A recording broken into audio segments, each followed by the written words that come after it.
Good morning to all students. How are you? I am fine, ma'am. Good.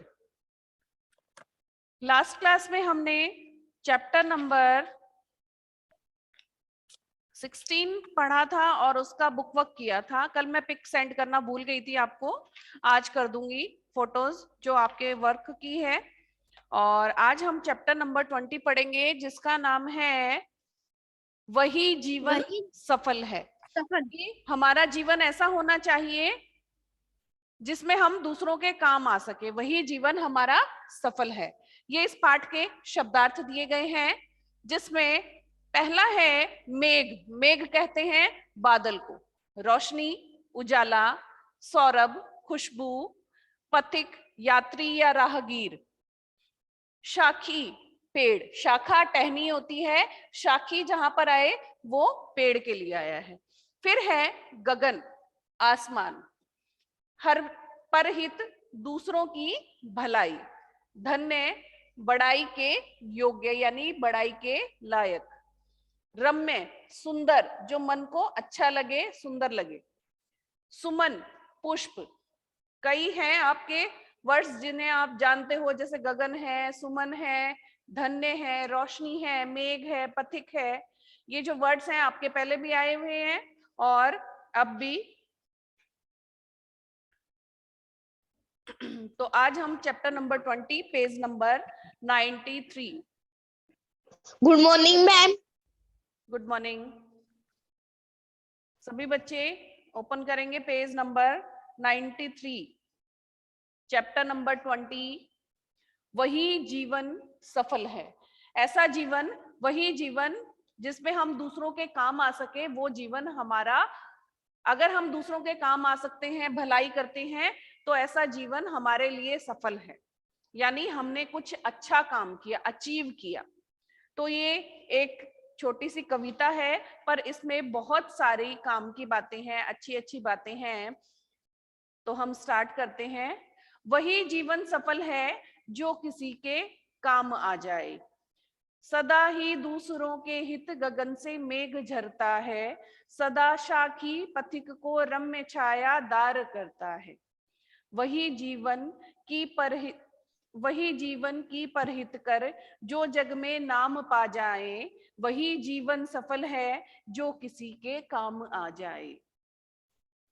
सदा सूरज अंधेरे लोक को उजियारा दे देता. सुमन है बांटता सौरभ, है चंदा चांदनी देता. वही है दीप जो उजियारे में भी रोशनी लाए. वही जीवन सफल है जो किसी के काम आ जाए. हजारों जन्म लेते हैं, हजारों मृत्यु पाते हैं. जरा सी आंख फिरते ही उन्हें सब भूल जाते हैं. वही है धन्य जिसकी याद युग युग तक चली आए. यही जीवन सफल है, वही जीवन सफल है जो किसी के काम आ जाए. तो बहुत ही सुंदर कविता लिखी है हमारे कवि ने. यहाँ कवि का नाम नहीं है. तो इससे हमें ये शिक्षा मिलती है कि हमें दूसरों की सहायता करनी चाहिए, परोपकार करना चाहिए. कभी अपने हित के लिए, अपने स्वार्थ के लिए दूसरे को परेशान नहीं करना चाहिए. अगर कोई मुसीबत में है तो उसके काम आना चाहिए, उनकी भलाई करनी चाहिए. वही जीवन हमारा सफल है. वीडियो म्यूट करो, वीडियो ऑफ करो कुशाल. तो इसका अब अर्थ देखते हैं हम. वही जीवन सफल है जो किसी के काम आ जाए. कि हमारा ऐसा जीवन होना चाहिए जिससे हम किसी की भलाई कर सके, किसी के काम आए, किसी मुसीबत में. वो जीवन हमारा सफल माना जाता है. सदा ही दूसरों के हित गगन से मेघ झरता है. सदा शाखी पथिक को रम्य छायादार करता है. क्या बताया है? सदा ही दूसरों के हित, कि हमेशा दूसरों का हित हमें करना चाहिए. गगन से मेघ झरता है. जैसे बादल बारिश करता है, वो सभी लोगों पर समान रूप से करता है. ये नहीं है कि किसी पे ज्यादा करी बारिश, किसी पे कम करी, किसी पे क्या हुआ. वो सभी को, अगर बारिश कर रहा है तो सबके पास उतनी ही बूंदे, उतना ही पानी आएगा. तो हम वो जब बादल कभी ये नहीं सोचता कि ये लोग मुझे क्या देंगे या मुझे इनसे क्या मिलेगा, मैं क्यों बारिश करूं। तो हमें भी दूसरों का हित करना चाहिए। दूसरों की हित मतलब भलाई, दूसरों की भलाई करनी चाहिए बिना निस्वार्थ भाव के। हमें कोई स्वार्थ नहीं होना चाहिए कि ये हमें रिटर्न में क्या देगा, कि बदले में हमें क्या देगा। कभी ये चीज नहीं सोचनी चाहिए। अगर ये चीज सोच के चलोगे तो आपका जीवन बहुत ही सुंदर सफल हो जाएगा। अगर पहले सोचोगे कि मैंने इसको ये दिया है तो शायद ये भी मुझे, जैसे कई बच्चों की आदत होती है कि मैंने तेरे को चॉकलेट दी है, अब तू भी मुझे चॉकलेट दे, तो ये गलत बात है। तुमने अपनी मर्जी से दी है, पर मांगनी नहीं चाहिए। वो अपनी इच्छा से कुछ भी दे, आपको दे नहीं दे वो बाद की बात। तो देने के बाद में उसे मांगना नहीं चाहिए कोई भी चीज हो।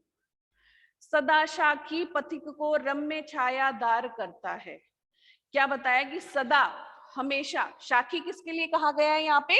पेड़ के लिए कहा गया है कि जो हमेशा पेड़ होता है, पथिक यानी राहगीर, यात्री जो रास्ते पे चलते हैं, उनके लिए बताया गया है पथिक, कि जो पेड़ हैं वो हमेशा यात्रियों को, राहगीरों को छाया प्रदान करते हैं। अगर वो थक जाते हैं रोड पे चलते हुए, वहां पे पेड़ लग रहे हैं, तो वो उस पेड़ के नीचे धूप से बचने के लिए छाया भी लेते हैं, और उनकी ठंडी शीतल हवा भी आती है।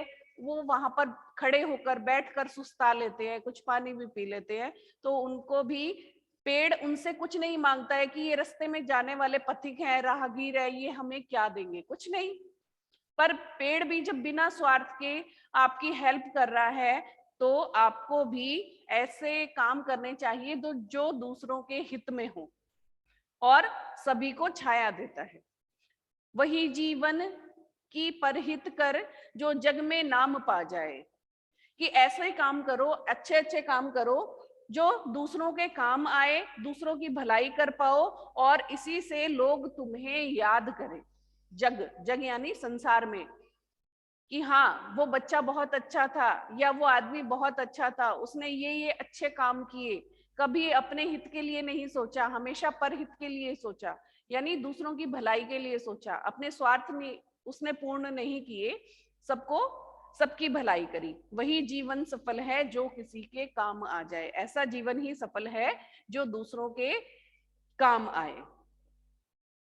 सदा सूरज अंधेरे लोक को उजियारा देता है। हमेशा, सदा मतलब हमेशा, जो सूरज है, सूर्य है, वो अंधेरे लोक, यानी अगर सूरज नहीं निकले तो पूरे लोक में, लोक मतलब संसार में, पूरी दुनिया में अंधेरा छा जाता है। जब सूरज निकलता है तभी तो रोशनी होती है ना। तो हर रोज सूरज का, चंदा का यही काम है, सुबह उठ के पूरी दुनिया को वो रोशन करता है, और शाम को जो चांद है वो अपनी शीतल चांदनी से उसको ठंडा करता है। दोनों ही बिना स्वार्थ के, निस्वार्थ भाव से अपने टाइम से उगते हैं और अपने टाइम से छिप जाते हैं। उन्होंने कभी स्वार्थ नहीं लिया कि दुनिया हमें क्या देगी, फिर भी वो निस्वार्थ भाव से पूरी दुनिया को रोशन करते हैं, धूप देते हैं, रोशनी देते हैं, चांद चांदनी फैलाता है अपनी रोशनी से, शीतल जो ठंडी छाया है उसकी, उससे। सुमन है बांटता सौरभ व चंदा चांदनी देता। सुमन, सुमन का मतलब है यहाँ पुष्प से, फूल से। सुमन फूल को कहते हैं, कि सुमन जो फूल है वो किसी के मतलब से लोगों को अपने फूल की खुशबू देता नहीं है, क्योंकि उसके अंदर खुद होती है, और वो सबको वो खुशबू बांटता है। कई फूलों की खुशबू इतनी अच्छी होती है, पास से आप जाओगे बहुत अच्छी महक आती है, खुशबू आती है। तो उन्होंने आपसे कुछ नहीं लिया, बल्कि उन्होंने आपको कुछ दिया है, खुशबू दी है निस्वार्थ भाव से। और जो चांद है वो हमें शीतल चांदनी देता है, ठंडी रोशनी देता है। तो ये लोग, जब जो ये पृथ्वी के तत्व हैं, बहुत ही, जैसे सूरज है, चांद है, फूल है, तारे हैं, ये हमसे कुछ नहीं मांगते, पेड़। पर हम जो हैं, जो इस धरती पे रहने वाले लोग हैं, हम बड़े स्वार्थी हैं। हम ये सोचते हैं हम उसको जब कुछ दें कि सामने वाले को, तो उससे हमें रिटर्न मिलना चाहिए। तो कभी ये नहीं सोचना चाहिए, निस्वार्थ भाव से अगर आप किसी को कुछ देते हो तो उससे ये मत सोचना, एक्सपेक्टेशन ये मत करना कि वो भी हमें रिटर्न करेगा। उसको देकर आप भूल जाओ कि हाँ मैंने उसको दिया, मेरी इच्छा थी, मैंने उसको दिया। पर ये मत सोचो कि वो मुझे इससे भी अच्छा देगा या रिटर्न देगा। जैसे मैंने अभी एग्जांपल बताया था, कई बच्चे टॉफी दे देते हैं आपस में फ्रेंड्स को अपने, और फिर कहते हैं मैंने तेरे को टॉफी दी, तू भी मुझे दे। तो ये चीज गलत है। तो हमेशा निस्वार्थ भाव से दूसरों की सेवा करनी चाहिए, बड़ों का आदर करना चाहिए। वही है दीप जो उजियारे से भी रोशनी लाए। दीपक एक है और वो जलता है, पूरे आसपास का जो वातावरण है, जगह है, उसको रोशन करता है, रोशनी देता है, उजियाला देता है। उसको क्या स्वार्थ है? कोई स्वार्थ नहीं है। वो तो खुद जलकर, दीपक में जो बाती है वो जलकर तुम्हें रोशनी दे रही है। अब वो अपना नहीं देख रहा है। अगर वो नहीं जलेगा तो तुम्हें रोशनी कहां से मिलेगी? पर वो दूसरों के हित के लिए सोचता है दीपक भी, कभी उसने अपना हित नहीं सोचा है, और खुद जलकर पूरे संसार में आसपास के घर को, जगह को रोशनी प्रदान करता है। वही जीवन सफल है जो किसी के काम आ जाए। ऐसा जीवन ही हमारा सफल है जैसा ये लोग करते हैं दूसरों के हित के लिए, दूसरों की भलाई के लिए। हमें भी ऐसा जीवन ही यापन करना है, ऐसा जीवन ही जीना है जिसमें हम दूसरों की भलाई करें। हजारों जन्म लेते हैं, हजारों मृत्यु पाते हैं, कि हजारों लोग दुनिया में रोज जन्म लेते हैं और रोज ही उनकी मृत्यु भी होती है। जितने जन्म लेते हैं उतने ही उनकी मृत्यु दर भी घटती जाती है। जन्म दर बढ़ रही है तो मृत्यु दर घट रही है, एवरेज इक्वल है। जरा सी आंख फिरते ही उन्हें सब भूल जाते हैं। कि हजारों लोग जन्म लेते हैं, जब किसी का जन्म होता है, कोई पैदा होता है बच्चा, तो सब खुशियां मनाते हैं, 1 दिन 2 दिन 4 दिन, फिर वो भूल जाते हैं उसको। वैसे ही जब किसी की मृत्यु होती है तो शोक के लिए 1 दिन 2 दिन, फिर वो दिन घटते जाते हैं, साल में बदल जाते हैं, महीने में बदल जाते हैं, साल में बीत जाते हैं, फिर लोग उनको याद ही नहीं करते। तो ऐसा काम करो जिससे लोग तुम्हें हमेशा जीवन भर याद करें, आपके काम को, कि वो आदमी, वो बच्चा ऐसा था, उसने इतने अच्छे काम किए, कभी अपना स्वार्थ नहीं देखा, हमेशा दूसरों की ही भलाई करें। कि दुनिया में हजारों लोग जन्म लेते हैं, हजारों लोगों की मृत्यु होती है रोज, पर जरा सी आंख फिरते ही, मतलब वो जरा सी आंख फिरते ही, जैसे मर जाते हैं या जन्म तो आंख फिर जाती है। कहने का मतलब ये है कि जैसे जैसे टाइम बीतता जाता है, लोग उनकी बातों को, उनके जन्म लेने को, उनकी मृत्यु को सब भूल जाते हैं। वही है धन्य जिसकी याद युग युग तक चली आए। वही जीवन सफल है जो किसी के काम आ जाए।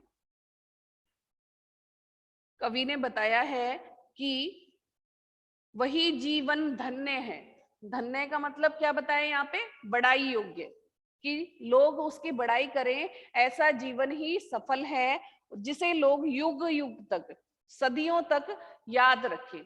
जैसे आप भगवान को याद करते हो ना, रामायण देखते हो, उसमें भगवान श्री राम है कि उन्होंने ये अच्छे काम किए, आदर्शों पे चले, और उन्होंने कभी भी किसी को कुछ गलत नहीं कहा, दूसरे पे बहुत परोपकार किए उन्होंने। वैसे ही श्री कृष्ण है, जैसे युग युग तक उनकी चर्चा चलती रहती है भगवान की। तो तुम भी ऐसे काम करो, ऐसे काम करोगे तो पूरी दुनिया आपको हमेशा युग युग तक, सालों तक याद करेगी। तो कभी हमें ऐसे काम नहीं करने चाहिए जो हमारे स्वार्थ भाव से हम उसको करें। हमें निस्वार्थ भाव से सभी काम करने चाहिए, लोगों की हेल्प करनी चाहिए। अगर कोई मुसीबत में है तो उसे हमें साथ देना चाहिए उसका।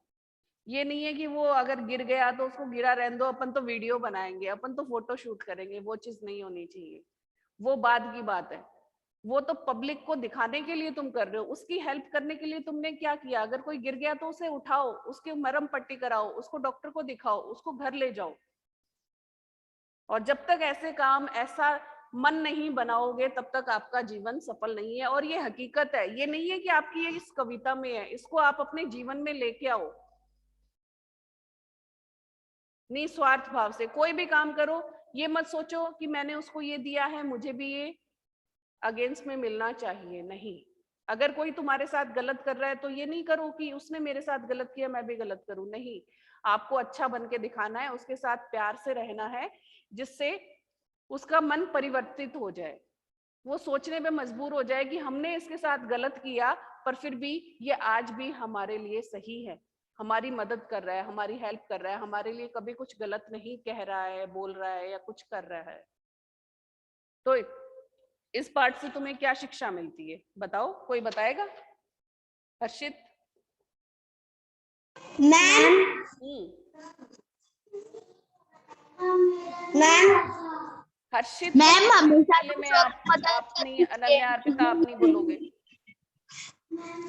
मैम बोलो।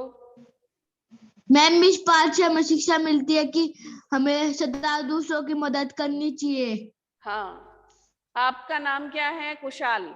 मैंने किससे Yes, पूछा? ma'am. हर्षित से। आपने बताया, अच्छी बात है, पर जिससे क्वेश्चन पुट अप करते हैं, जिससे पूछते हैं, उसे ही जवाब देना होता है बेटा। Yes, ma'am. हर्षित ऑनलाइन हो? हर्षित, हर्षित है, तुषार है?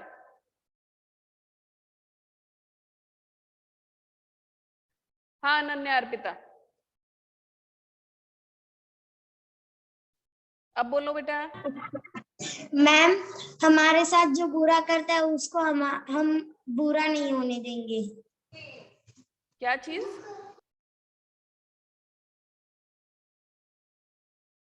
क्या बोल रहे हो बेटा? सुनाई नहीं दिया, दोबारा बोलो। अनन्या अर्पिता। मैम जो हमारे साथ बुरा करता है उसके लिए हम वापस से बुरा नहीं करना चाहिए, क्योंकि वो जीवन कभी भी सफल नहीं होता। हाँ, हमें उसकी मदद करनी चाहिए, सेम वैसा नहीं करना चाहिए। हमें अपना जो स्वभाव है, हमारी आदत है, व्यवहार है, वो हमेशा अच्छा ही रखना चाहिए। ये नहीं है कि सामने वाला हमारे साथ गलत कर रहा है तो हम भी उसके साथ गलत करें। तुम्हें अच्छा करके उसे सुधारना है, क्योंकि तुम भी अगर वही चीज करोगे तो तुम में और उसमें क्या अंतर हुआ? कोई अंतर नहीं हुआ। जैसे वो गंदे काम कर रहा है, बुरे काम कर रहा है और तुम्हारे साथ गलत कर रहा है, तो तुमने उसके साथ गलत काम किया, पर वो सुधरा तो नहीं ना, तुमने उसको जवाब दिया, वो अच्छी बात है, पर अच्छा बन के जवाब दो, बुरा बन के नहीं। ओके?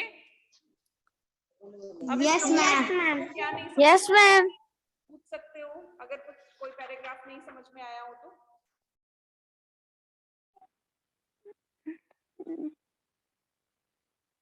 कोई पैराग्राफ नहीं समझ में आया तो मैम मेरे को समझ में आ गया। समझ में आ गया? मैम मैं भी सारा समझ में आ गया। तो अभी कॉपी नहीं आई है आप लोगों की?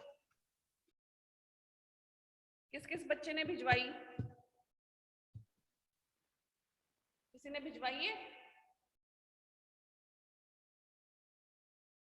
क्यों भाई, फिर ऑनलाइन लेना बंद कर दूं?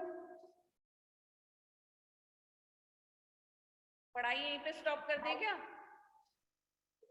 क्योंकि क्लास तो लेते हो, उस पे फिर घर पे कोई होमवर्क नहीं, कोई लर्निंग वर्क नहीं, क्या करना है बता दो मुझे। कब तक आएंगी नोटबुक्स? ये वीक तो गया, नेक्स्ट वीक तुम्हारी नोटबुक्स आ जानी चाहिए। और ये जो चैप्टर है कविता हमारी, वही जीवन सफल है। मैम इसके मैम इसके वो करने क्या, वर्डनिंग शब्दार्थ करने किसके? बता रही हूँ, फॉर्मेट बना के ये आपको कविता लिखनी है। और इसका ये जो चित्र दिया गया है, पेड़ के नीचे ये पथिक बैठा है, राहगीर बैठा है, ये बनाना है, कलर करना है, और इसके शब्दार्थ भी आपको करने हैं। सुंदर सुंदर हैंड राइटिंग सुंदर होनी चाहिए, नहीं तो नोट आएगा। और सबकी नोटबुक अगले थर्सडे मेरे पास में आ जानी चाहिए। मैम बोलो। मैम कहानी लिख के शब्दार्थ कर लेंगे? हाँ, कहानी नहीं है, कविता है, पोएम है। मैम बोलो, आवाज क्लियर नहीं आ रही है। जो जल्दी से मैम हम ऐसे मैम हम ये पूछ रहे थे कि जो चित्र है मैम हमसे वो बनेगा नहीं मैम, सिर्फ वो पोएम में बनेगा। एक बार नहीं बनेगा, 2 बार नहीं बनेगा, तीसरी बार बनेगा, जैसा भी आता है तुम्हें खुद को ही बनाना है। Yes ma'am. है ना? उसकी प्रैक्टिस करोगे बार बार, घर पे फ्री तो हो और तो कुछ कर ही नहीं रहे हो। Good morning ma'am. Good morning, how are you? We are fine ma'am. बहुत लेट ज्वाइन हुए भावेश, क्लास का टाइम नहीं पता आपको? मैम जयपुर गए हुए थे हाँ? मैम, हमारे काका के पास गए हुए थे हम। अच्छा, बाय मैम। यही ओवर करते हैं। अगर इस चैप्टर बाय मैम। रिलेटेड तुम्हें कुछ पूछना है तो पूछ सकते हो। नो मैम, हमें तो कुछ नहीं पूछना। Ma'am, bye ma'am. Bye ma'am.